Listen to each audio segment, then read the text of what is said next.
इंतजार की घड़ियां आज खत्म होने जा रही हैं। आज दोपहर 3 बजे चुनाव आयोग लोकसभा चुनाव के लिए मतदान और नतीजों की तारीखों का ऐलान करने वाला है। लोकसभा चुनाव के साथ सिक्किम, अरुणाचल, उड़ीसा और आंध्र प्रदेश के विधानसभा चुनाव की तारीखों का भी ऐलान होगा। आपको बता दें कि 2019 में 10 मार्च को चुनाव की तारीख का ऐलान हुआ था। पिछली बार 11 अप्रैल से 19 मई तक 7 चरणों में चुनाव हुए थे और नतीजे आए थे 23 तारीख को। देखना होगा कि इस बार कितने चरण में मतदान होगा। पिछली बार 67% से ज्यादा वोटिंग हुई थी, जो अब तक की सबसे ज्यादा या हाईएस्ट वोटिंग प्रतिशत माना जाता है। 2019 में बीजेपी ने 37.36% वोट के साथ 303 सीटें जीती थी, वहीं कांग्रेस को 52 सीटें हासिल हुई थी। तो आज का दिन काफी अहम है क्योंकि आज 3 बजे चुनाव आयोग लोकसभा चुनाव 2024 के लिए वोटिंग और काउंटिंग की तारीखों का ऐलान करेगा। यानी आज देश और दुनिया के सबसे बड़े चुनाव का बिगुल बजने वाला है और हम सबसे बड़े चुनाव की सबसे बड़ी कवरेज आप तक लेकर आए हैं। एनडीटीवी पर आप यह कवरेज देख पाएंगे। इसी क्रम में आज हम देश के अहम शहरों में जाएंगे, वहां चुनाव का माहौल क्या है, मुद्दे क्या है, समीकरण क्या है, सब कुछ यानी एक एक गुणा गणित आपको हम समझाएंगे। हमारे साथ देश भर से जुड़ेंगे हमारे रिपोर्टर्स और जैसा कि आप जानते हैं चुनाव समझना है तो एनडीटीवी इंडिया से बेहतर कोई चैनल नहीं, इसलिए हम कहते हैं चुनाव मतलब एनडीटीवी। तो आज भी हमारे साथ मौजूद रहेंगे देश के सबसे बड़े चुनावी पंडित जो अपने विश्लेषण कर बताएंगे कि आखिर इस चुनाव में लड़ाई कैसी है, कहां है और क्यों है। कहां नहीं है और क्यों नहीं है, यह भी आनंद। आज दिन भर हमारे साथ बने रहिए और देखिए चुनाव की तारीखों के ऐलान के मौके पर हमारी बड़ी coverage, big coverage NDTV India पर। कांग्रेस दफ्तर से हमारे साथ जुड़ रहे हैं, भोपाल से इनफैक्ट इजहार खान संवाददाता हैं। बीजेपी दफ्तर से भी हमारे साथ जुड़ रहे हैं, भोपाल से, रायपुर से भी मौजूद है। सबसे पहले मैं ये देखिए हमारे संवाददाता सारे शहर में, रायपुर हो या भोपाल हो, हर जगह से मौजूद हैं और सब अपने वहाँ की जो माहौल है, क्या ज़मीन पर चल रहा है, वो सब सारे डिटेल्स वो देंगे। और यही हमारे कवरेज की सबसे बड़ी खासियत है। मिशन साउथ हो या मिशन नॉर्थ हो या मिशन ईस्ट हो या मिशन वेस्ट हो, अगर भाजपा का कोई भी मिशन है तो वो एनडीटीवी का हर एक रिपोर्टर कवर कर रहा है। और ये देख रहे हैं आप रायबरेली से और हर जगह से, ग्वालियर से, सतना से, जबलपुर से, रतलाम से, हर जगह से एनडीटीवी के रिपोर्टर। तो आपको बता दें कि अब से हम शुरुआत कर रहे हैं, यानी कि 10 बजे का समय है और 3 बजे होने वाली है चुनाव आयोग की प्रेस कॉन्फ्रेंस, इसमें तारीखों का ऐलान होगा। तो 10 बजे से लेकर 3 बजे तक हमारी कोशिश यह है कि ऐलान से पहले आपको हर स्टेट का चुनावी समीकरण हम समझा दें, चुनावी गुणा गणित हम समझा दें, किस सीट पर कैसी लड़ाई है, किस सीट पर कौन से मुद्दे हैं, किस पार्टी की क्या एडवांटेज है, किस पार्टी की क्या डिसएडवांटेज है, ये एक एक पहलू आपको बता दें। तो शुरुआत हम कर रहे हैं 6 राज्यों से। कौन कौन से राज्य? उत्तर प्रदेश, उत्तराखंड, मध्य प्रदेश, छत्तीसगढ़। इसके अलावा 6 राज्यों की हम बात कर रहे हैं। 179 सीटें, बिहार झारखंड भी इसमें शामिल है। टोटल 179 सीटें हैं जिनका गुणा गणित हम आपको समझाने जा रहे हैं। सबसे पहले हम बात करेंगे मध्य प्रदेश और छत्तीसगढ़ की। रायपुर से नीलेश त्रिपाठी हमारे साथ जुड़ रहे हैं और साथ ही साथ भोपाल से भी हमारे संवाददाता हमारे साथ रहेंगे, अमृतांशी हमारे साथ रहेंगी। सबसे पहले मैं रुख कर लेता हूं नीलेश का। नीलेश, आज चुनाव की तारीखों का ऐलान होने वाला है। छत्तीसगढ़ एक आदिवासी इलाका, छत्तीसगढ़ एक ऐसा इलाका जो नक्सल प्रभावित है। पिछली बार की अगर बात करें तो 11 में से 9 सीटें बीजेपी ने जीती थी। इस बार क्या सियासी गहमा-गहमी है वहां पर? देखिए, जो अभी आकलन लगाए जा रहे हैं वो विधानसभा चुनाव में आए परिणाम के हिसाब से लोग आकलन लगा रहे हैं, लेकिन मैं बता दूं कि छत्तीसगढ़ की जनता बहुत ही सेलेक्टिव है। पिछले इलेक्शन की भी हम बात करें तो 2018 के विधानसभा चुनाव में भले ही कांग्रेस को एक तरफा बहुमत मिला हो, लेकिन जैसे ही 3 महीने बाद लोकसभा चुनाव हुआ तो फिर बीजेपी को 9 सीटें मिली 11 में से। इस बार भी अनुमान वैसा ही लगाया जा रहा है। भले ही बीजेपी की सरकार बन गई है, लेकिन कई ऐसी सीटें हैं जहां पर कांग्रेस के लिए पोटेंशियल है। उसमें राजनांदगांव है, कांकेर है, दुर्ग है, महासमुंद है, इसके अलावा जांजगीर सीट है। ये वो सीटें हैं। बस्तर ऑलरेडी पिछली बार भी कांग्रेस जीती थी, एक अनुमान लगाया जा रहा है कि वहां पर भी कांग्रेस मजबूत होगी। तो जो एक समीकरण बताई जा रही है 11 लोकसभा सीटों में से, हालांकि बीजेपी टारगेट लेकर चल रही है कि क्लीन स्वीप करेंगे 11 की 11 सीटें, लेकिन जो परिस्थितियां और जो समीकरण बन रहे हैं वो कांग्रेस के लिए भी फेवरेबल है और कम से कम 4 सीटों पर कांग्रेस के लिए पोटेंशियल ज्यादा नजर आ रहा है अपेक्षाकृत बाकी जो सीटें हैं। हालांकि अब परिणाम क्या होगा, चुनाव में जाने के बाद स्थितियां क्या बदलेंगी, क्या बनेंगी, वो देखने वाली बात होगी। लेकिन छत्तीसगढ़ के लिहाज से इस बार कांग्रेस अपने सबसे बेहतर प्रदर्शन छत्तीसगढ़ राज्य बनने के बाद करने की ओर नजर आ रही है और उस पोटेंशियल के साथ चुनाव की ओर चुनाव में जा भी रही है। जी, और बगल का जो राज्य है मध्य प्रदेश, वहां पर भाजपा तो अपना मैक्स कर चुकी है, सबसे ज्यादा जितने नंबर आ सकते हैं आ चुके हैं, बस एक छिंदवाड़ा नहीं गिरा है भाजपा के खाते में। अमृतांशी बताएं कि इस बार भाजपा ने अभी तक छिंदवाड़ा का कैंडिडेट भी अनाउंस नहीं किया है, तो क्या सोच है वहां के लोगों में? देखिए, मध्य प्रदेश में बीजेपी पूरी तरह कॉन्फिडेंट है और शायद यही वजह रही है कि बीजेपी अपने तमाम जो उम्मीदवार हैं उनका ऐलान भी कर चुकी है। हालांकि बीजेपी ने इस बार देखिए छिंदवाड़ा में एक रणनीति के तहत यहां पर जो है अपने उम्मीदवार को उतारा है और सबसे महत्वपूर्ण बात यह है कि बीजेपी ने एक तरह से एक रणनीति अपनाई है कि देखिए हम विरोधी को ज्यादा तवज्जो नहीं देते, इसलिए विवेक बंटी साहू जो कि पिछले चुनावों में कमलनाथ के सामने खड़े हुए हैं, हार भी चुके हैं, लेकिन एक बार दोबारा से को यहां पर जो है एक तरीके से उम्मीदवार के बतौर उतारा गया है। मध्य प्रदेश में बीजेपी पूरी तरह कॉन्फिडेंट चल रही है, संगठन के अलग अलग कार्यक्रम जगहों पर जारी हैं। प्रधानमंत्री मोदी आचार संहिता आज लगने से पहले पहले तमाम कार्यक्रमों में वर्चुअली जुड़े हैं, जनता से उन्होंने संवाद किया है। बीजेपी के लिए ये मिशन बेहद महत्वपूर्ण इसलिए भी हो जाता है क्योंकि 28 की 28 सीटें बीजेपी बम्पर तरीके से पिछली बार जीती थी। बीजेपी के जो सांसद शंकर लालवानी, उन्होंने तो देखी देश में सबसे ज्यादा मतों से जीत हासिल की थी और वही मोमेंटम बीजेपी पूरी सीटों पर इस बार जो है वो जारी रखना चाहती है। लेकिन एक सीट जो कि है छिंदवाड़ा, जो कि सबसे हॉट टॉपिक है इस बार का, यहां पर बीजेपी पूरी तरह जोर आजमाइश करती हुई नजर आ रही है। तमाम नेता वहां पर उतरे हुए हैं, वहां के समीकरणों को साधा जा रहा है।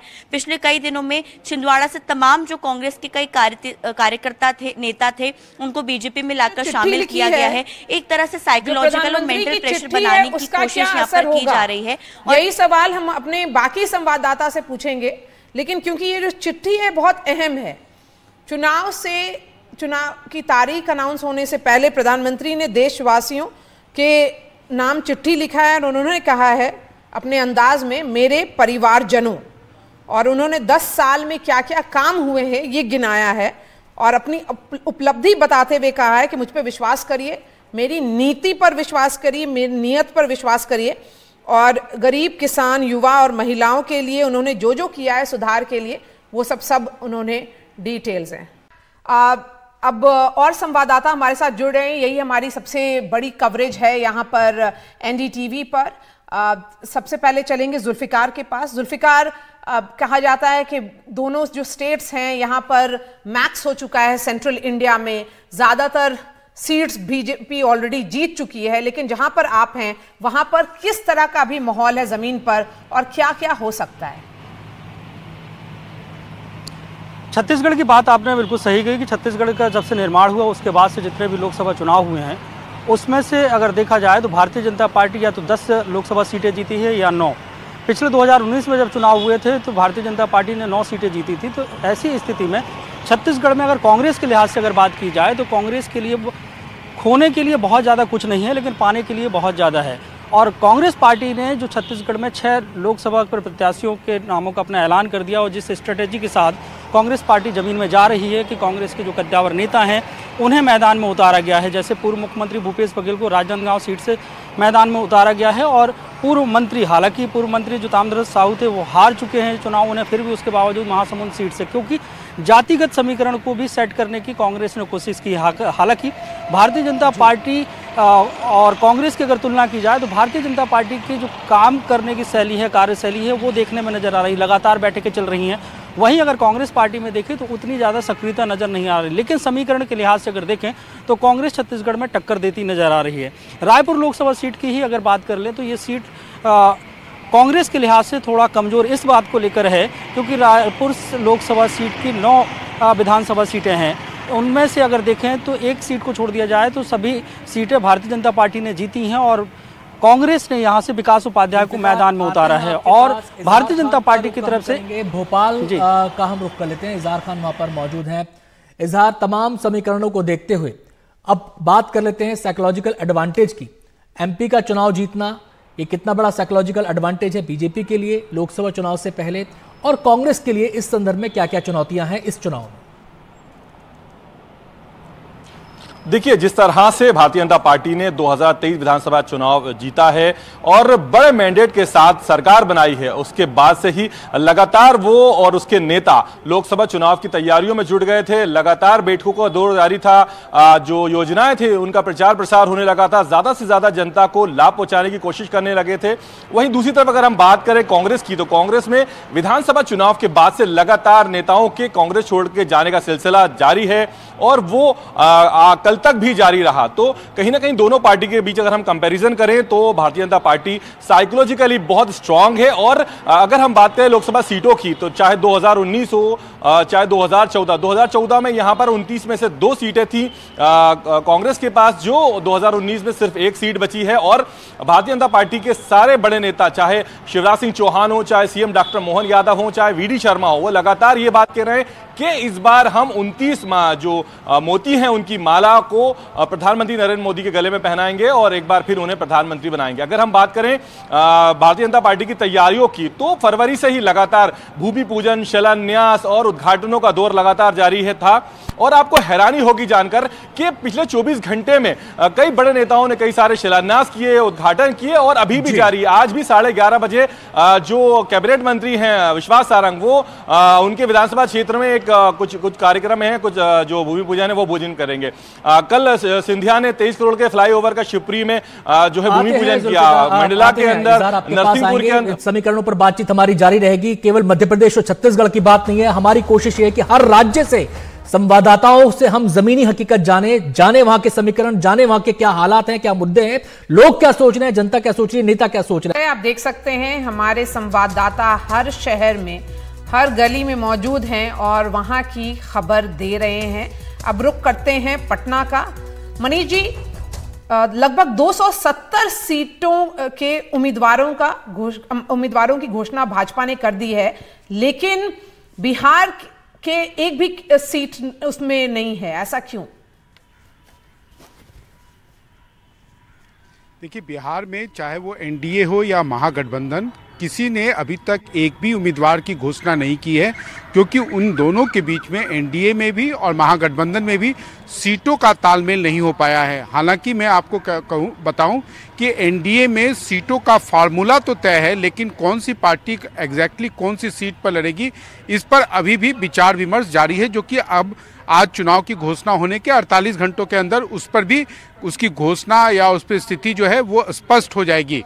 लेकिन जो पूरा जो चुनावी समीकरण है, अगर एनडीए के नेता बिहार को लेके अगर आपको इतने आश्वस्त दिखते हैं, उसका कारण यह है कि बिहार में 3 दल हैं जिनके पास दुहाई के आंकड़ों का वोट शेयर है, और उनमें से 2 जब भी साथ होते हैं, यानी कि नीतीश कुमार कभी आरजेडी के साथ हो और या बीजेपी के साथ हो, तो उसका पलड़ा भारी हो जाता है। और इस बार एनडीए को नीतीश के साथ साथ जो है बीजेपी को बिहार में जीतन राम मांझी, उपेंद्र कुशवाहा, जो पिछली बार महागठबंधन के आरजेडी के साथ लड़े थे, उनका भी साथ है। तो चुनाव के परिणाम को लेके कहीं ना कहीं बीजेपी का जो केंद्रीय नेतृत्व है वो आश्वस्त है कि पिछली बार जो 40 में से 39 सीटें जीती थी, तो इस बार भी उस परफॉर्मेंस को रिपीट करने में उन्हें कोई मुश्किल नहीं होगी। अब तो चिराग पासवान भी खुलकर सामने आए हैं। हालांकि चिराग पासवान पिछली बार भी थे, इस बार भी हैं, और चिराग पासवान जो सबसे बड़ी बिहार की अभी तक की खबर यही है कि चिराग पासवान ने अपनी शर्तों पर इस बार बीजेपी के साथ समझौता किया है, और कहीं ना कहीं बीजेपी को उनके चाचा पशुपति पारस को न केवल डंप करना पड़ा, बल्कि चिराग को उनकी हाजीपुर सीट अब वो एक बार फिर से लड़ेंगे। लेकिन जहां तक चुनाव परिणाम का सवाल है, तो निश्चित रूप से आज के तारीख में जो चुनावी समीकरण है उसमें एनडीए का पलड़ा कहीं ना कहीं महागठबंधन के ऊपर काफी भारी दिख रहा है।